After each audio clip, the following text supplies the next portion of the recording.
नमस्कार। मेरा पूरा देश सुन रहा है।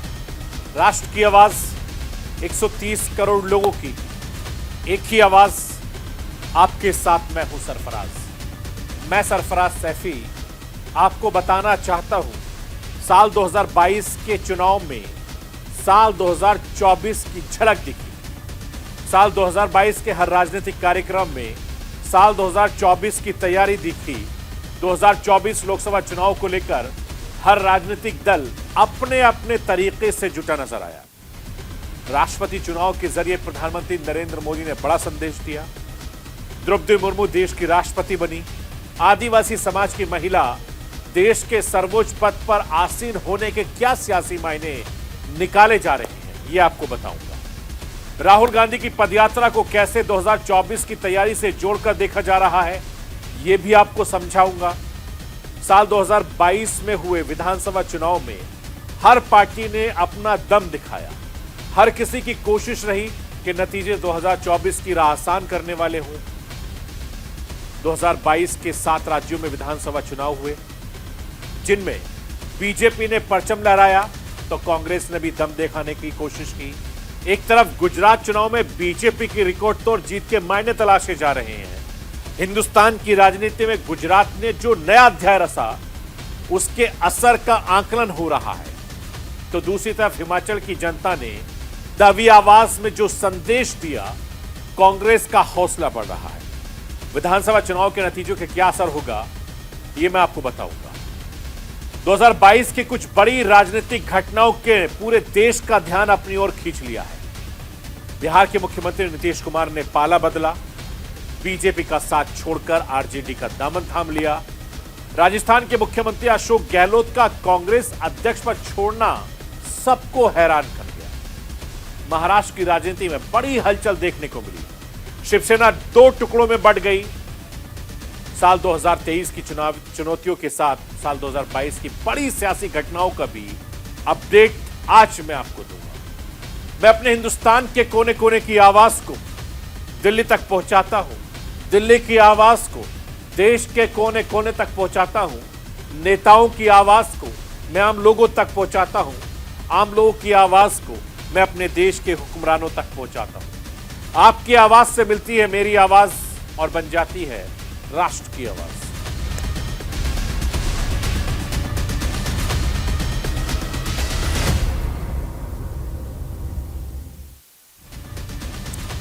साल 2022 जा रहा है। 2023 की तैयारी शुरू हो चुकी है।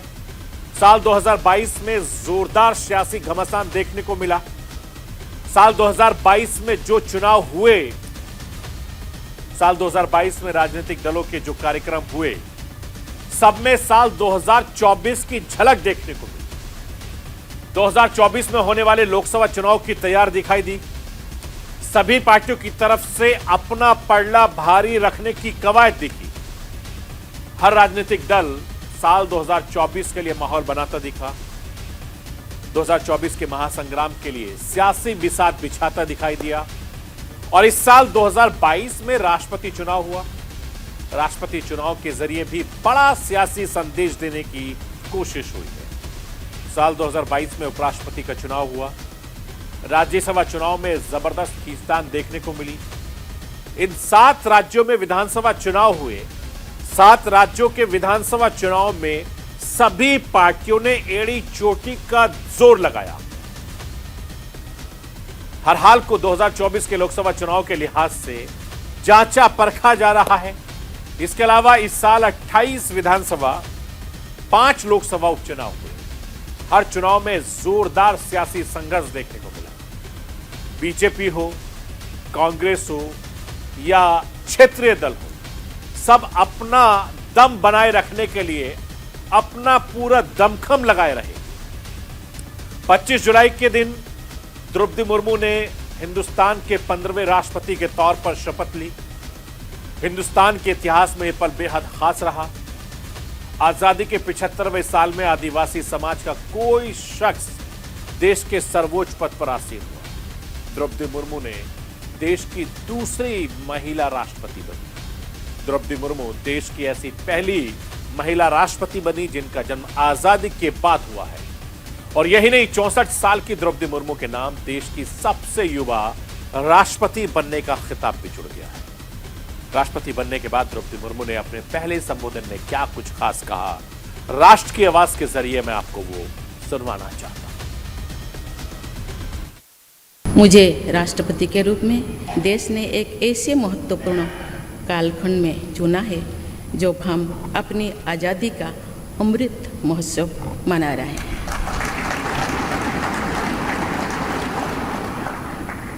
ये भी एक संयोग है कि जब देश अपनी आज़ादी के 50वें वर्ष का पर्व मना रहा था तभी मेरे राजनीतिक जीवन की शुरुआत हुई थी।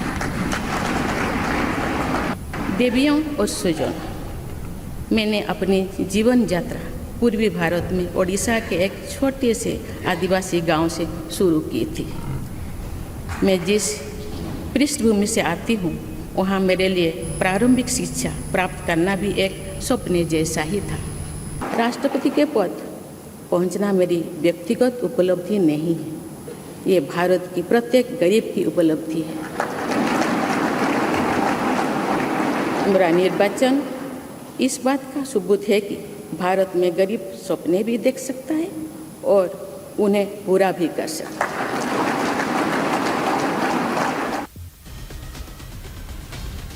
राष्ट्रपति चुनाव में एक बार फिर से देश ने विपक्षी एकता को बिखेरते दिखा। द्रौपदी मुर्मू ने विपक्ष के राष्ट्रपति उम्मीदवार यशवंत सिन्हा को बड़े अंतर से हराया।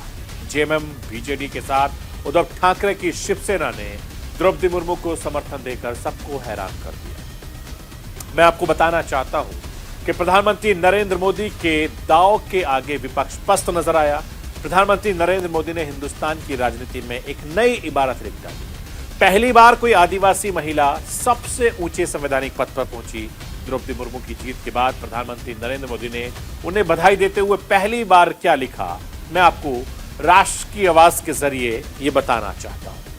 आपकी टीवी स्क्रीन पर प्रधानमंत्री नरेंद्र मोदी ने लिखा कि भारत ने इतिहास रच दिया है।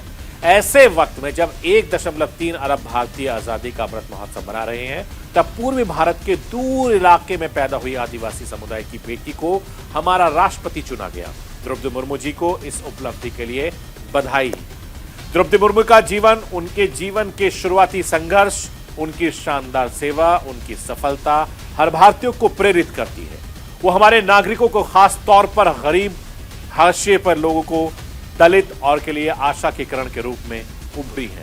द्रौपदी मुर्मू का राष्ट्रपति चुना जाना कई मायनों में अहम है। इसके सामाजिक मायने हैं, इसके बेहद खास राजनीतिक मायने हैं। आदिवासी समाज से आने वाली द्रौपदी मुर्मू के राष्ट्रपति बनने के राजनीतिक मायने क्या हैं, ये मैं आपको बताना चाहता हूं। द्रौपदी मुर्मू आदिवासी समुदाय से ताल्लुक रखती हैं। उनके राष्ट्रपति बनने से आदिवासी समुदाय में बीजेपी की कद बढ़ेगा, यह तय माना जा रहा है और चुनाव में इसका लाभ भारतीय जनता पार्टी को मिलना तय माना जा रहा है। गुजरात चुनाव के नतीजे इसकी तस्दीक भी करते हैं।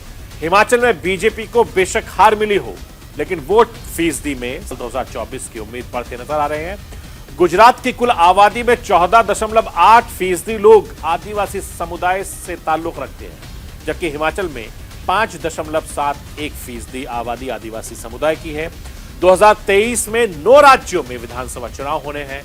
इनमें मेघालय में 86.15%, नागालैंड में और 86.5% त्रिपुरा में, 31% से ज्यादा कर्नाटक में 7% छत्तीसगढ़ में, 30% से ज्यादा मध्य प्रदेश में, 21% से ज्यादा मिजोरम में, 94% से ज्यादा राजस्थान में, 13% से ज्यादा तेलंगाना में, 9% आबादी आदिवासी समुदाय की है। यानी अगले साल जिन राज्यों में 9 राज्यों में विधानसभा चुनाव होने हैं, उनमें से 6 राज्य ऐसे हैं जहां आदिवासी समुदाय का आबादी 20% से ज्यादा है। साल 2011 की जनगणना के मुताबिक देश के अनुसूचित जनजाति की आबादी 10.45 करोड़ के करीब बताई जा रही है। द्रौपदी मुर्मू के राष्ट्रपति बनने के बाद आदिवासी समाज में भारतीय जनता पार्टी की लोकप्रियता बढ़ना तय माना जा रहा है, ऐसा राजनीतिक के जानकार कहते हैं। चुनाव में इसके लाभ से इनकार नहीं किया जा सकता, यह भी जानकार कहते हैं।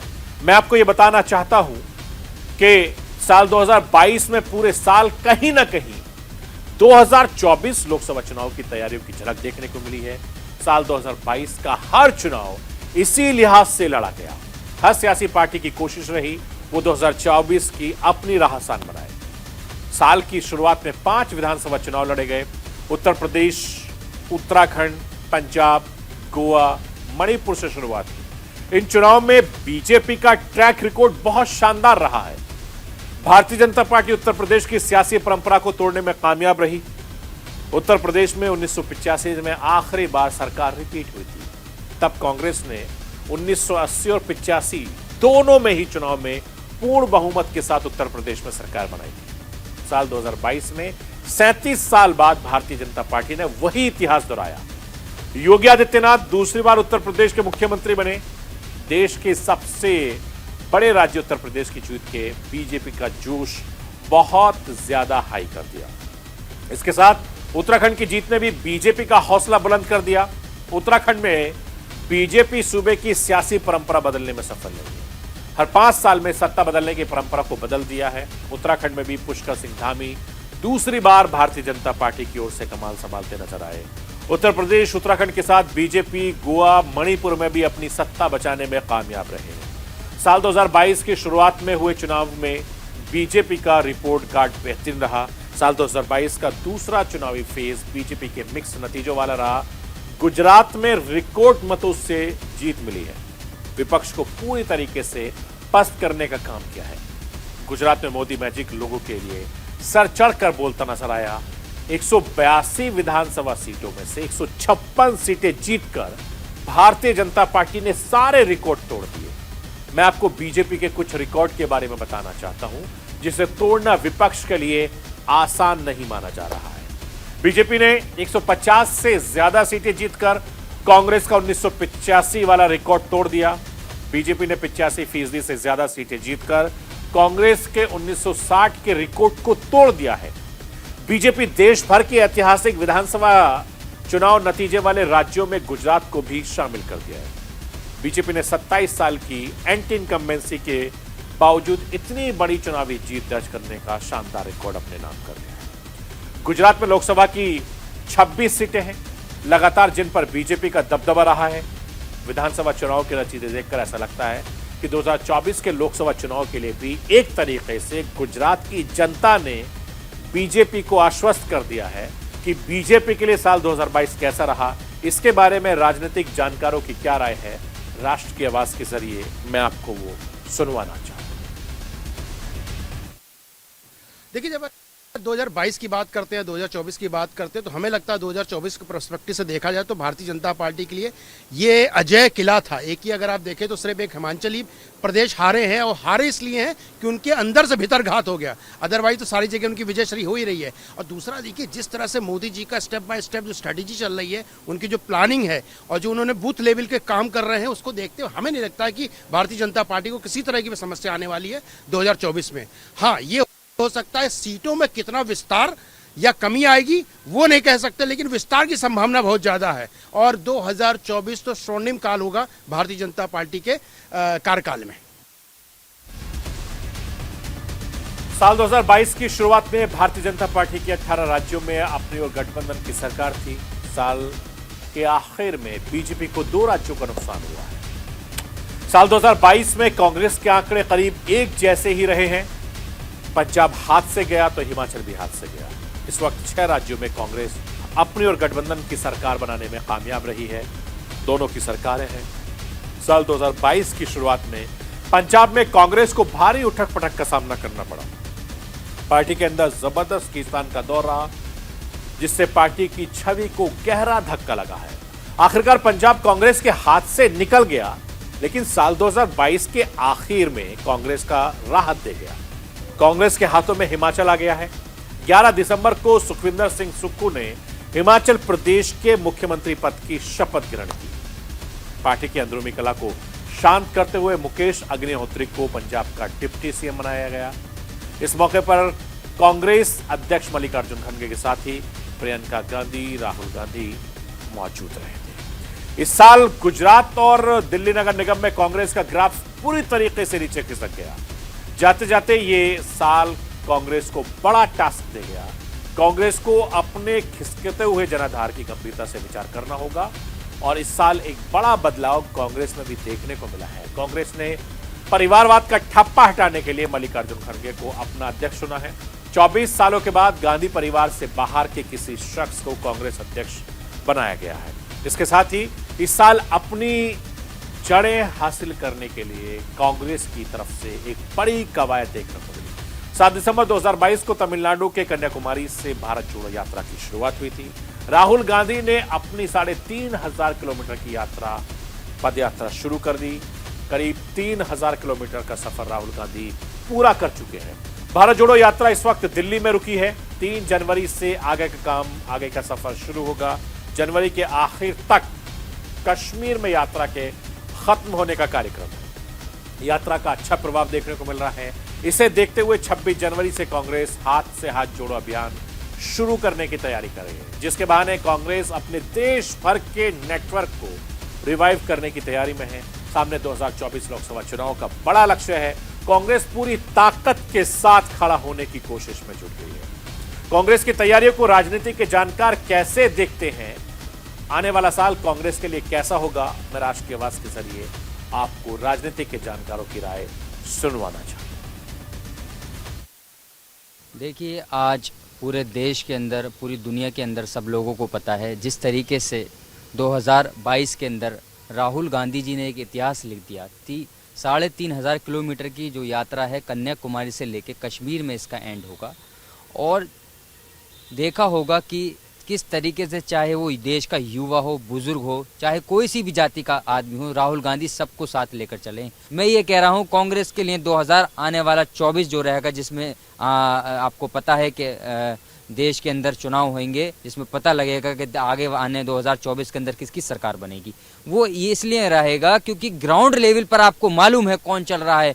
जो असल में कांग्रेस के लीडर हैं, जो कांग्रेस के मेन लीडर हैं, कांग्रेस के अध्यक्ष भी रहे, पूर्व अध्यक्ष, अब तो मल्लिका खड़गे अर्जुन साहब हैं, जो वो आज लीडर हैं, उन्होंने दिखा दिया है कि चल के यात्रा में के लोगों के दिलों से दिलों को जोड़ा जा सकता है। जो नफरत के बाजार में आज मोहब्बत की दुकान खोल रहे हैं, वो इसलिए खोल रहे हैं क्योंकि उनको मालूम है सबको लेके चलना, चाहे हिंदू हो, मुसलमान हो, सिख हो, ईसाई हो, सबको लेके ही देश में सरकार बनेगी। उसी राह पर राहुल जी चल रहे हैं। राहुल जी ने जो यात्रा करी, अब उत्तर प्रदेश में 3 तारीख में आप देखना, इस मोहब्बत की यात्रा को लेकर चलेंगे और कश्मीर के अंदर 26 तारीख या 25 तारीख में जो भी तय होगा वहाँ जाकर झंडा फहराएंगे और एक मैसेज देंगे देश के अंदर कि आने वाले 2024 में जो इलेक्शन है उसमें प्रधानमंत्री राहुल गांधी बनेंगे। मैं आपको साल 2023 में कांग्रेस की बड़ी चुनौतियों के बारे में बताना चाहता हूं। अगले साल राजस्थान और छत्तीसगढ़ की सत्ता बचाए रखना कांग्रेस की बड़ी चुनौती होगा। इस वक्त राजस्थान में अशोक गहलोत मुख्यमंत्री हैं, छत्तीसगढ़ के मुख्यमंत्री भूपेश बघेल हैं। दोनों ही राज्यों में अंदरूनी खींचतान की खबरें आती रहती हैं। दो ही राज्यों में पंजाब वाले हालात ना बन जाएं। 2024 के पहले दोनों राज्यों में सत्ता रिपीट करना आसान ना। बीजेपी पूरा जोर लगाएगी। मध्य प्रदेश और कर्नाटक चुनाव में भी कांग्रेस को पूरे दमखम के साथ, एकजुटता के साथ उतरना होगा, जिससे पहले वाले हालात ना बन जाए। मैं आपको यह बताना चाहता हूं कि साल 2022 में आम आदमी पार्टी के लिए बेहद खास रहा है। आम आदमी पार्टी को राष्ट्रीय पार्टी का दर्जा मिल गया। दिल्ली के बाहर पार्टी का विस्तार देखने को मिला। जहां तक चुनावी राजनीति की बात है तो पंजाब की सत्ता हासिल कर पार्टी ने हर किसी को हैरान कर दिया। गुजरात में भी पार्टी का बेस बढ़ता नजर आया। एक बड़ी सफलता पार्टी ने दिल्ली में हासिल की है। बीजेपी की केंद्रीय सत्ता की पूरी ताकत के बावजूद पार्टी एमसीडी में बीजेपी को उखाड़ फेंकने में कामयाब रही है। पार्टी के हौसले बुलंद है। पार्टी 2024 में बड़ा ख्वाब देख रही है। मैं आपको 2022 की कुछ राजनीतिक घटनाओं के बारे में बताना भी चाहता हूं। साल 2022 उद्धव ठाकरे के लिए अच्छा नहीं रहा है। शिवसेना 2 टुकड़ों में बंट जाना महाराष्ट्र की राजनीति में सबसे बड़ी घटना रही है। राजस्थान के सीएम अशोक गहलोत का कांग्रेस अध्यक्ष पद छोड़कर सीएम बने रहने का फैसला सबको हैरान कर गया। सचिन पायलट के साथ उनकी सियासी खींचतान पार्टी के लिए अच्छी नहीं मानी गई। बिहार में भी बड़ा बदलाव देखने को मिला है। बिहार के मुख्यमंत्री नीतीश कुमार ने बीजेपी का साथ छोड़कर महागठबंधन का दामन थाम लिया। बीजेपी बिहार की सत्ता में बाहर हो गई। साल 2022 के बाद से सभी की नजर 2023 पर भी है। देखना होगा कि सभी सियासी दल 2022 में मिली सबक का इस्तेमाल 2023 में कैसे करते हैं, साल 2024 के लिए अपना दांव कैसे चलते हैं। और सभी कोशिश ये कर रहे हैं कि आने वाले साल में अपनी अपनी पार्टियों को, अपने अपने तुरफ़ को कैसे इस्तेमाल किया जाए। तो ये थी राष्ट्र की आवाज। बाकी खबरों के लिए आप बने रहिए न्यूज़ इंडिया के साथ। कल रात 9 बजे फिर होगी आपसे मुलाकात।